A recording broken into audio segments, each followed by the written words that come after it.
Chapter 10 The Rescue.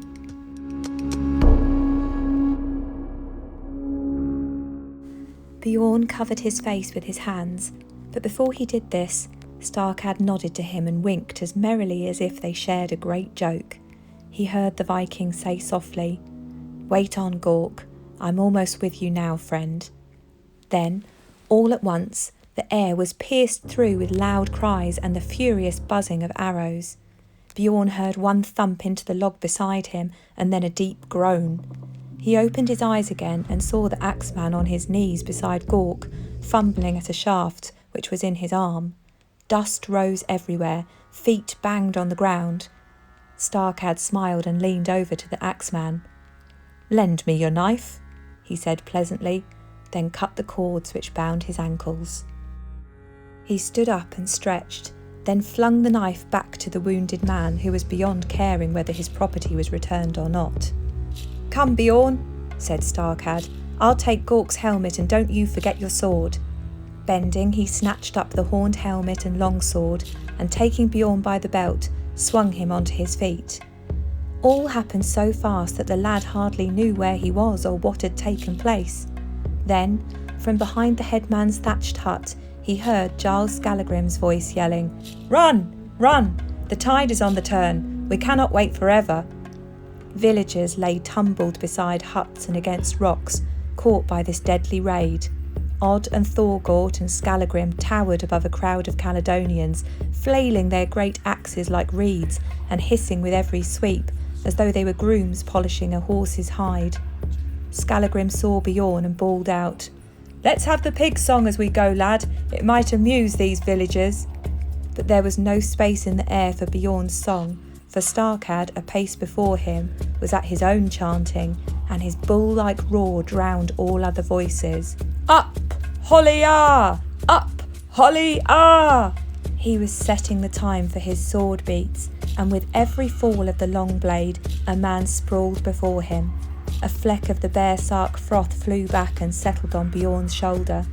He let it lie, proud to stand in Starkad's shadow now.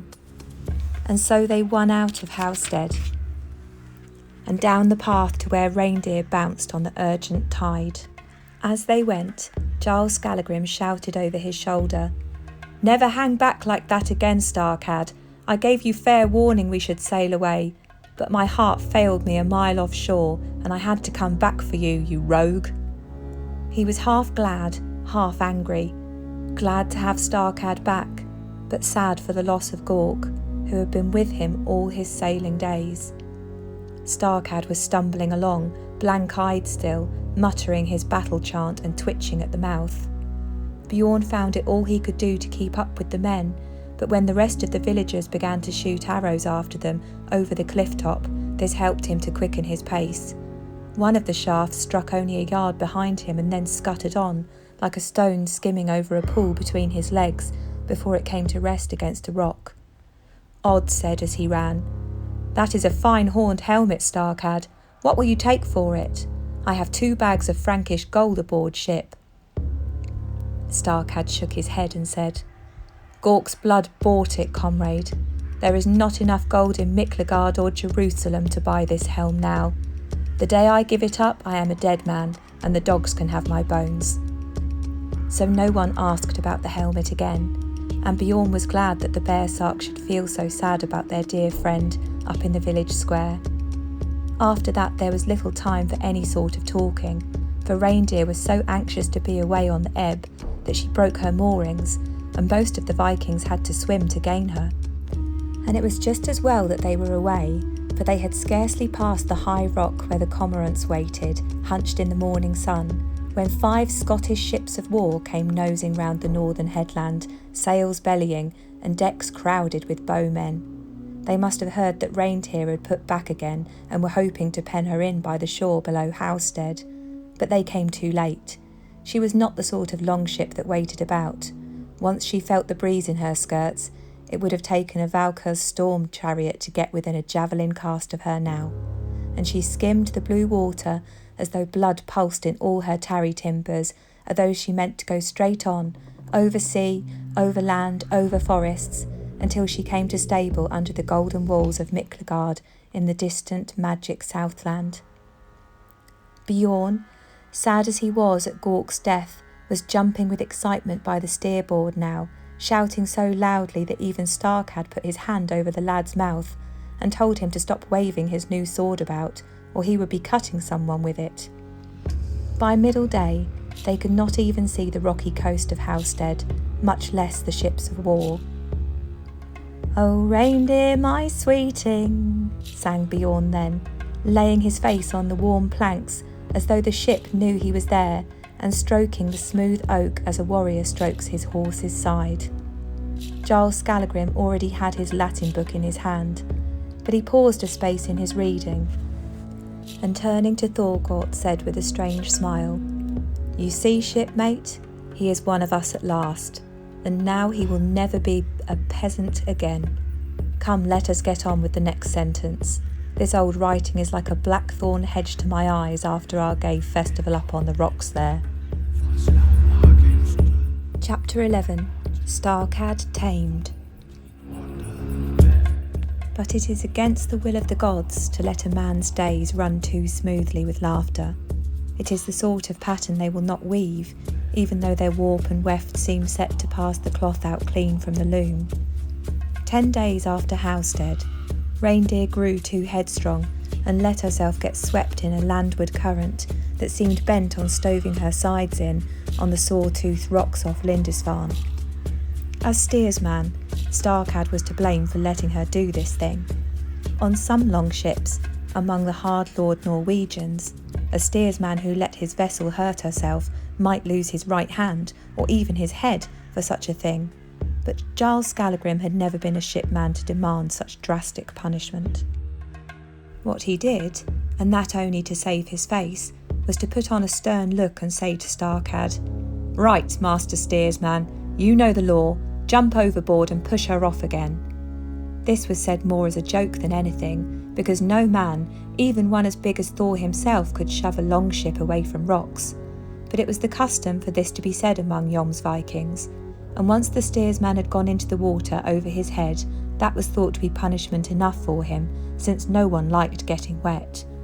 But Starkad was so angry with himself for sailing into the sea swirl that he lost his sense for a little while, being a bearsark, and, without further word, he upped and went over the side, neck deep in the threshing foam, with a black rock at his back and the black ship flanks at his front. So he stood between them, pushing at Reindeer as though he could, in truth, have heaved her away from the shore. But not even Starkad could do such a thing. Push as he might, she veered on her way. The men ran to the landward gunwales and stared over the banked shields down at him. The Jarl was like a madman. "Slip sideways, man," he yelled. "Dive under her, or she will crush you." Starkad never heard him, over the crashing breakers and the screaming gulls. He stood like a hero, the bronze horns of his helmet showing now and then above the waters, and pushed with his red hands until his sinews almost parted with the strain. Bjorn was shouting at the top of his voice, pleading with Starkad to let the ship go hang and get clear of her. Even Odd, who had few kind words to say to anyone, was on his knees like a proper Christian, clasping his crooked hands and begging Kristni Warlock to come down and pull the longship off Starkad. But no one did that. There was a lurch of the vessel and the softest of thuds at her side. Then Bjorn saw poor Starkad's feet suddenly come up over the water and watched him being flung like a meal sack, wet and limp, onto a small patch of pebbly shore. Bjorn gave a great cry then and leapt after his friend. It was hard going to get through the strong waters, for they came all ways at once, but at last he was tossed onto his knees, a spear's length from the bearsark. But Reindeer had taken it into her head to dance away now, and though the men worked at steerboard, oars and mast, they could not get her to answer their orders. When Bjorn looked up again, she was standing out 2 bow shots from Lindisfarne, and still heading from the land as though Loki were pushing her at the stern. And when he looked up a 3rd time, she was gone, in a swirl of sea fret and grey cloud and seabirds. And there was Starkad, white and groaning, with hardly more life left in him than an empty flask, only the dregs that cling round the side. Bjorn put aside all weeping now, for here was man's work. He lifted his friend's head and said, "How is it, Viking?" Starkad was long answering, and when he did, he said, "It could be a lot better, lad." Then he eased himself over a bit and said, "My sword arm is broken, and I think some of my rib planks are stove in. I'm not sure what that mad mare of a longship did to my legs. But she certainly took it out on me for treating her too nice-mouthed." He tried to smile, but his lips stopped halfway in their smiling, and he drew in a sharp, dry breath. Bjorn lay across him to keep the wind away, for it was the turn of the season, and winter was coming down from Iceland with a scudding of ice-grey clouds. Along towards nightfall, Bjorn said, "Master, what can I do to help you? Shall I go up along the cliffside and see if there are any Christmen who will come down to you here with their bandages and salves?" Starkad said, "Nay, never that, my son. In the days when I was a brisk crossbreaker, I did them a lot of harm hereabouts, and it ill becomes a church burner to go running to priests for aid later. A man must abide by the worst of his deeds, and I will stick by mine. I know this island.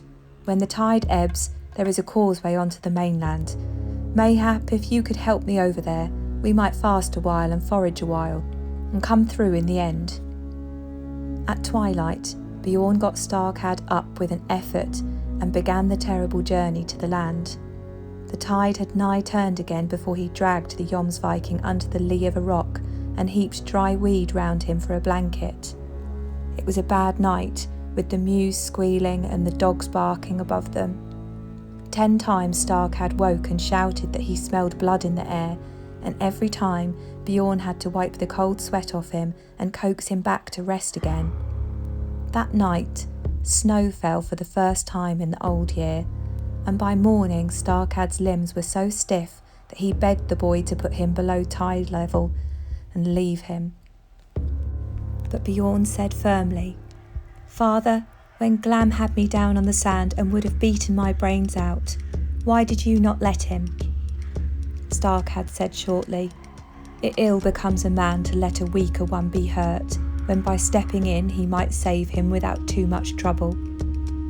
Bjorn nodded and answered, "So it is now, but this time you are the weaker one, and I am one who repays a debt. We walk together from this day on, so let us have no more talk of the tides, father." It was only after he had said it twice that Bjorn realised what word he had used in talking to the Jomsviking.